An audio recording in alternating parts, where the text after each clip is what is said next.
little bit, and I yield 2 minutes to Mr. McClintock. Thank you, Mr. Chairman. In August of 2010, the chairman of the Joint Chiefs warned us that the greatest threat to our national security was our national debt.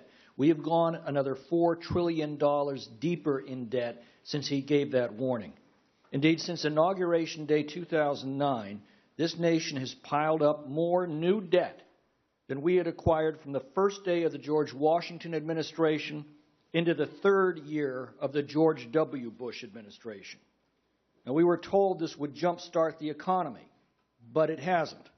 Instead, it's deprived markets of the capital that would otherwise be loaned to businesses seeking to expand jobs, to consumers seeking to make purchases, and to home buyers seeking to re-enter the housing market.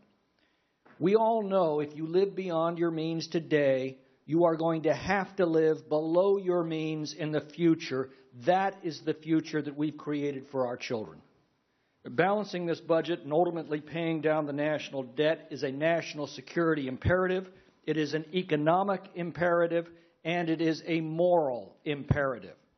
Now, under Chairman Ryan's leadership, the House is poised to pass the fourth budget in a row that will ultimately balance. That stands in stark contrast to the President's budget that never balances and that condemns our nation to a debt spiral that will consume our future. It does so by reforming and reorganizing our social safety nets, preventing their impending bankruptcy, and restoring them to sound financial foundations for the generations to come. Time is not our ally. Every day we delay, the problem becomes more intractable and the road becomes more difficult, protracted, and perilous.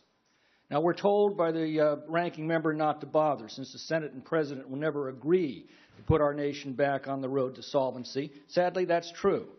But I look forward to a day, perhaps not long off, when they will become willing partners to balance our budget and, by doing so, to restore our nation's prosperity, security, and future. Thank you. Now we'll hear 2 minutes from the gentleman.